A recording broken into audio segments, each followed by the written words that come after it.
Okay, in today's C++ programming, we will try to understand how to create a class and object. Okay, in the previous class I told you that what are the advantages of OOPS concepts in C++.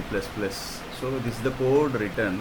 Okay, so here this much of code written for to create a class, and this is the object, and then variables are under the class. Some variables are created, one int variable and string variable, and then how to get the output. This is the code written here. Then okay, so now as I told what you know, this is web editor, so you can write the code here and you can run the code, but you can use IDEs like Code Blocks, otherwise Visual Studio also.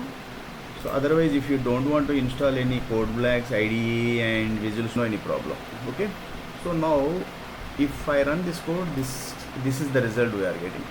So I want to totally you erase this code and you try to write the code from first. As I told you that include libraries.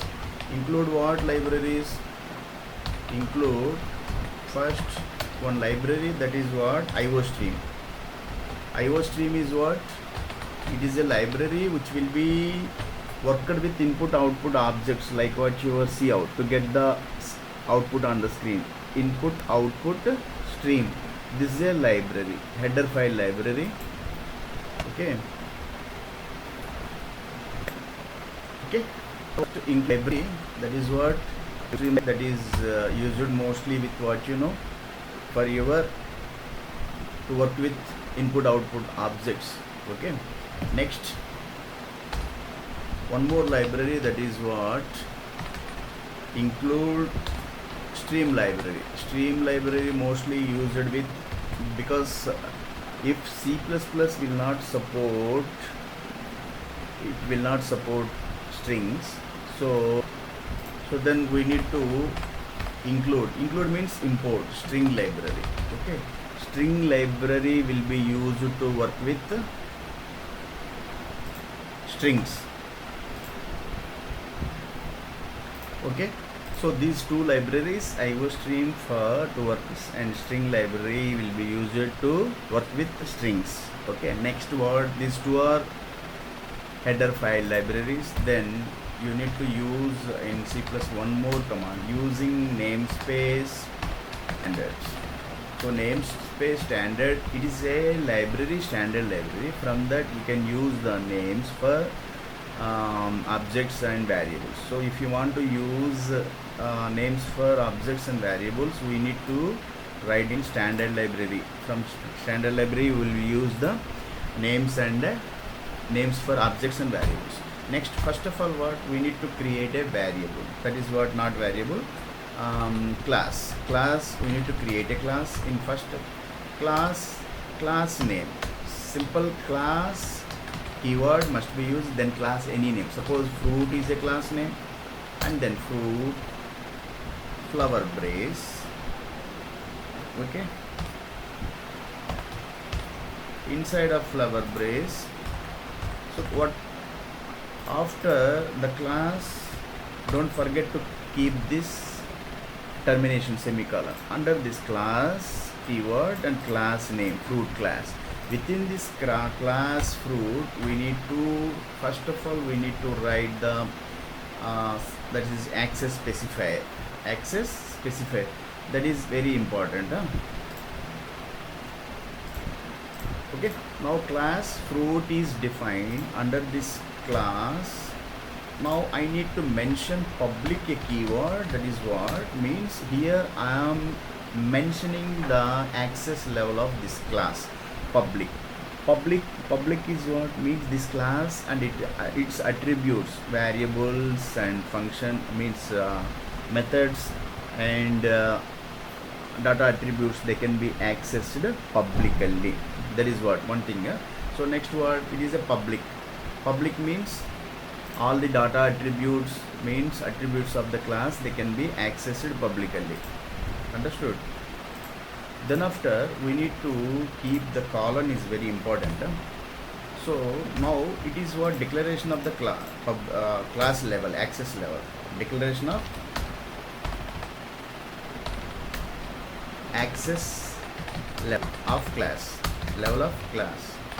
Okay, class is created, fruit class with the class keyword. Next is what?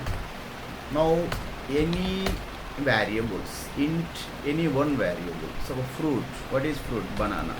Banana is a variable created. Okay, banana fruit class. So one variable for this banana, and banana, what? Banana fruit has some weight is a variable. Okay, weight is a variable. So this is one variable created. And string is what? One more variable here. String variable for what? Name is what? Name is banana. Okay, within this name variable I will store banana name, and weight, somewhat weight of that. And one more, float is a variable. Float is a data type. In string float there are data type. Float, it will hold some what? Banana fruit has, what are the attributes? Weight, name, color. Okay, color is what? Color is a variable. But color is a variable, it stores only the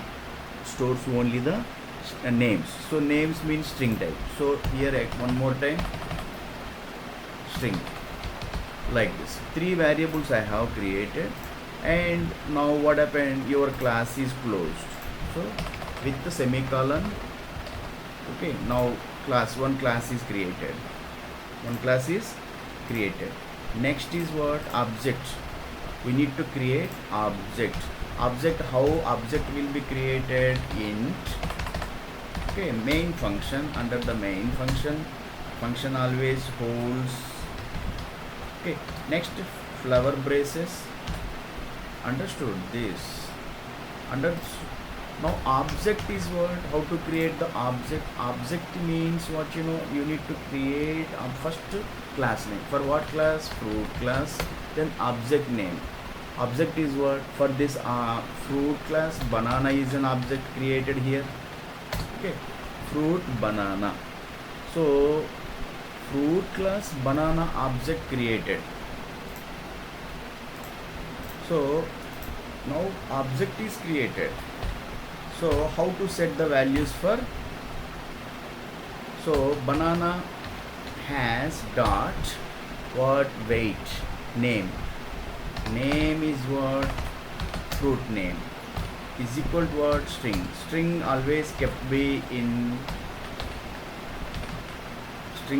will be kept in where? Double quotation marks. Next, set the values for object attributes. Banana dot what? Color. What is the color of? Color is equal to, color is what? Color is a string. So color, which color? Banana, yellow color. Okay, now semicolon. Now 2 values we have. The attributes means variables created and values assigned. So now what? Object created. And now how to object created? You can write here, mention here, object created for class in C++. Object created for fruit class. So this is object. Fruit is a class. Object, fruit has so many fruit class has so many objects. Banana is object, apple is an object, papaya is an object, like that, so many. Okay, so class created and with the class keyword, class name fruit, and its access level we have defined its access in public, and some variables